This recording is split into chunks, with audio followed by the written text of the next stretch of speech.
بسم الله الرحمن الرحيم.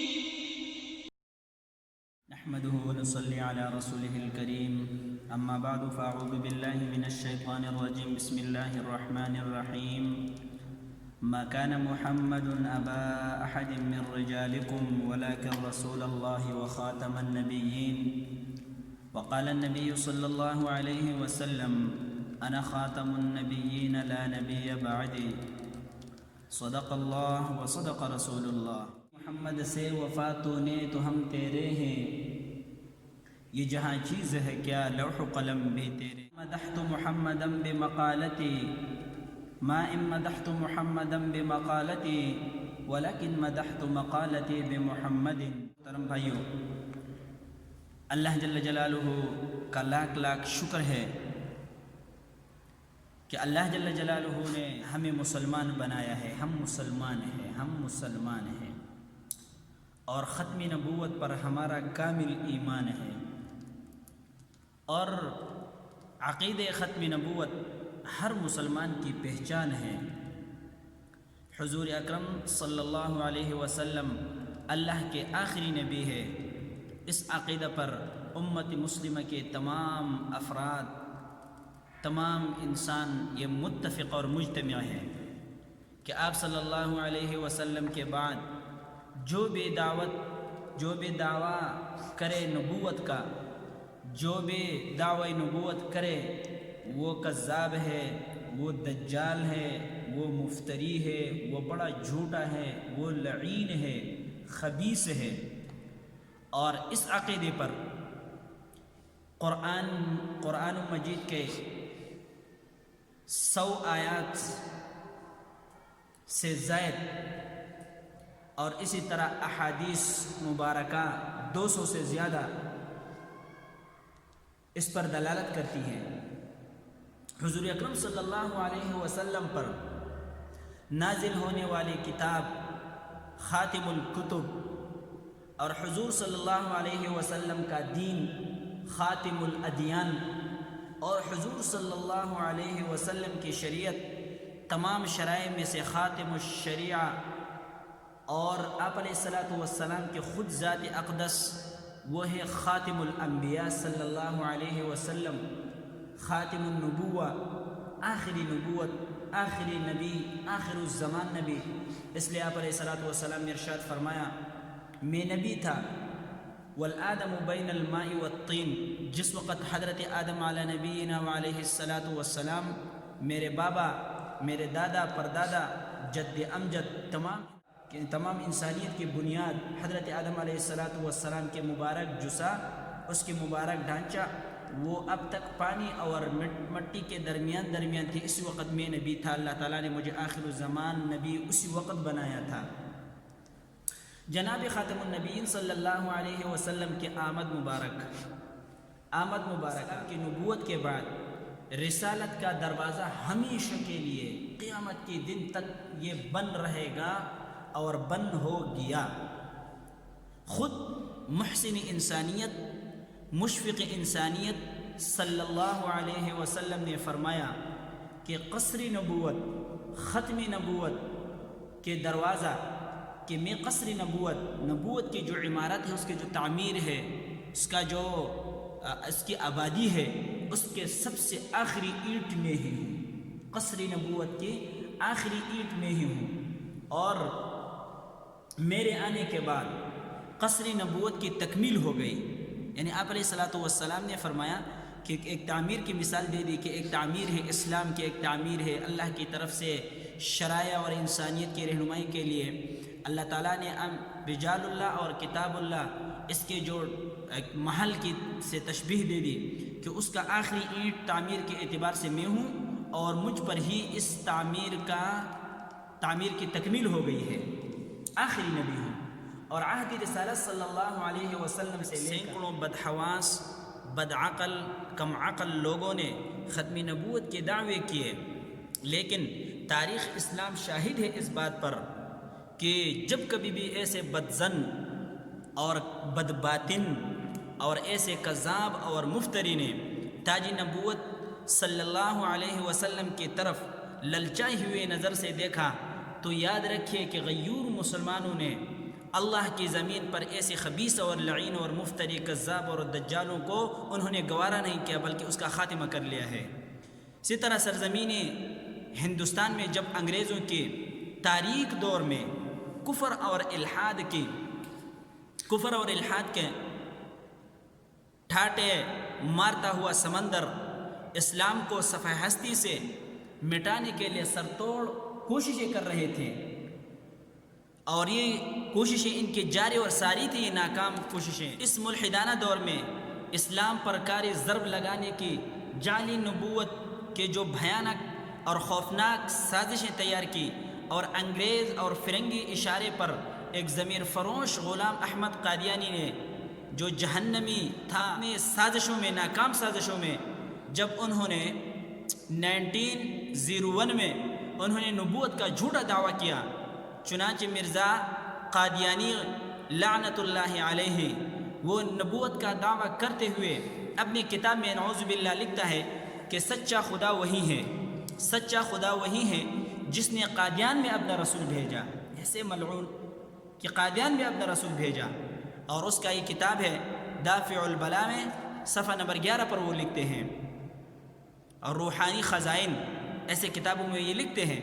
تو مرزا قادیانی نے اپنے آپ کو نعوذ باللہ خدا کا نبی مانا، اور اپنے آپ کو خدا کا رسول کہا، اور اپنے ماننے والوں کو نعوذ باللہ ثم نعوذ باللہ مرتدوں کی جو جماعت ہے تو ان کو صحابہ رسول کہا نعوذ باللہ، اور جو ان کے اپنے رشتہ دار ہیں، اپنے کنبے والے ہیں، گھر والے ہیں، تو ان کو اہل بیت کہا۔ اور پھر بدرین صحابہ کے مقابلے میں جو 313 تھے تو انہوں نے بھی 313 اپنے جعلی چیلوں کو، لعینوں کو انہوں نے اکٹھا کیا، اور ان کو نام کیا دیا؟ ان کو بھی بدرین کا نعوذ باللہ نام دے دیا۔ اور اپنے جس طرح کہ آپ علیہ الصلوۃ والسلام کے مبارک 99 نام ہے، احمد، محمد، محمود، اور اس طرح آپ علیہ الصلوۃ والسلام کے جتنی صفاتی نام ہے، اسی طرح اس بیوقوف نے بھی اپنے 99 نام بنائے اور کہا کہ یہ میرے نام ہے صفاتی، اور اسی طرح اپنے بیٹے کو نعوذ باللہ ثم نعوذ باللہ قمر الانبیاء کا نام دے دیا۔ تو اس لیے مسلمان کو بیدار ہونا چاہیے، مسلمان ہر وقت بیدار رہنا چاہیے کہ ہمارے آقا تاجدار مدینہ جناب محمد الرسول اللہ صلی اللہ علیہ وسلم کی شریعت پر، آپ علیہ الصلوۃ والسلام کی ذات اقدس پر بار بار رقیق اور پوشیدہ حملے، اور ابھی تو اشکارا اور ظاہری طور پر بھی وہ ہم پر حملے کرتے ہیں۔ ہمارے آپ علیہ الصلوۃ والسلام کے جو ہمارے محسن انسانیت ہے، مشفق انسانیت ہے، آخر الزمان اور رحمت للعالمین ہے، ان پر وہ ابھی کلم کلا، اس لیے کہ جو بڑے لوگ ہیں، عہدیدار لوگ اللہ جل جلالہ کے رسول صلی اللہ علیہ وسلم کی محبت سے کوسوں دور ہے، تو ایسے لوگ ان لوگوں کی مطلب یہ ہے کہ وہ ان کے شانہ بشانہ یا ان کے پس پشت کھڑے ہیں، لیکن وہ بھی ناکام کوششیں ہیں، اللہ تعالیٰ اس کو غارت کرے گا۔ دیکھو یہ ذہن اور زمین پر یہ باتیں تو بہت گران اور مشکل محسوس ہوتی ہے، اور پتہ نہیں کہ آدمی ان ایسے الفاظ کو زبان پر لاتا کیسے ہے، لیکن مجبوری کی وجہ سے ایسے دل آزار اور روح فرساد تحریر یہ غلام احمد مرزا قادیانی لعین کہ وہ تحریریں میں آپ کے سامنے نقل کر کے پیش کروں گا کہ آدمی زبان پر نہیں لا سکتا ایسے۔ اللہ جل جلالہ کے بارے میں سب سے پہلے وہ کیسے توہین امیز الفاظ استعمال کرتے ہیں کہ وہ کہتے ہیں کہ کیا کوئی عقل مند اس بات کو قبول کر سکتا ہے کہ اس زمانے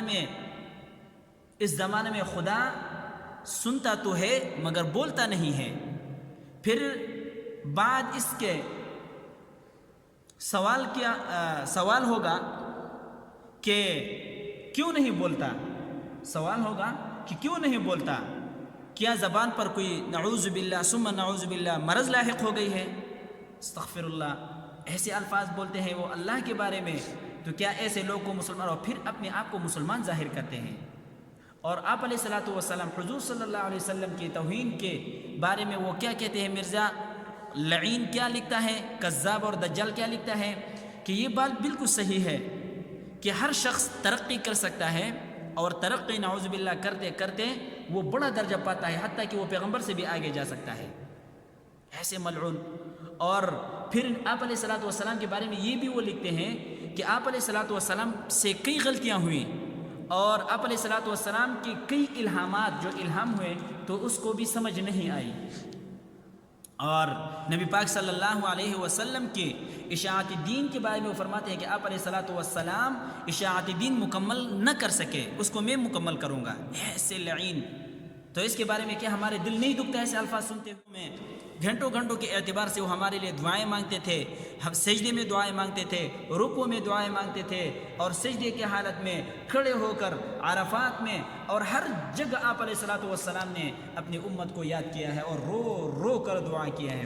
غار ثور کے بارے میں یہ لعین کیا کہتے ہیں کہ نعوذ باللہ ثم نعوذ باللہ، یہ ایک نہایت متعفن اور ایک خراب اور تنگ جگہ ہے جو حشرات الارض کی نجاست کی جگہ ہے۔ استغفر اللہ، ایسے بات کہتے ہوئے آدمی پر لرزہ براندام ہو جاتا ہے، انسان کہہ نہیں سکتا، لیکن مجبوری ہے، کیا کرے، ہمارے سادہ لوح مسلمان اس چیز کے اندر گھس چکے ہیں، پھر بھی ان کے کاروبار کو، پھر بھی ان کی کمپنیوں کو اور ان کی جو مصنوعات ہے کرتا ہے۔ ایسے لین دین کرنا یہ حرام قطعی ہے۔ بڑے علماء کا اور تمام مسلمانوں کے متفق فیصلہ ہے کہ ان سے لینا دینا اور ان کی کمپنیوں کی چیزیں خریدنا، پھر آگے ان کو مطلب یہ ہے کہ یہ بالکل جائز نہیں ہے، اس لیے کہ یہ ان کے 25%، 10%، 15%، 20% یہ پھر بھی اپنے سادہ لوح مسلمانوں کو قادیانی اور مرزائی بنانے میں یہ کوشش کرتے ہیں، دے دیتے ہیں۔ اور آپ علیہ الصلوۃ والسلام کی توہین کی ہے یہ لعین کہ میرے وحی کے مقابلے میں نعوذ باللہ حدیث مصطفی اور حدیث مصطفیٰ صلی اللہ علیہ وسلم کوئی چیز نہیں ہے۔ ایسے بد زبان، اس کا زبان نہیں تھا بلکہ بچو، زہریلا بچو تھا۔ اور مرزا غلام احمد قادیانی اپنے بارے میں لکھتا ہے کہ خدا کا عرش میرے تعریف کرتا ہے، خدا عرش پر میرے تعریف کرتا ہے، اور ہم تیری تعریف کرتے ہیں اور تجھ پر درود بھیجتے ہیں۔ اسی طرح ایسے الفاظ صحابہ کرام رضی اللہ عنہم اجمعین کی توہین کے بارے میں کہ جن کے بارے میں اللہ جل جلالہ ارشاد فرماتے ہیں رضی اللہ عنہم ورضوا عنہ، میں ان سے راضی ہوں، یہ مجھ سے راضی ہو گئے ہیں۔ صحابہ کے بارے میں ایسے الفاظ کہ یہ نادان صحابہ ہے، ان کی روایت کی کچھ حیثیت نہیں ہے۔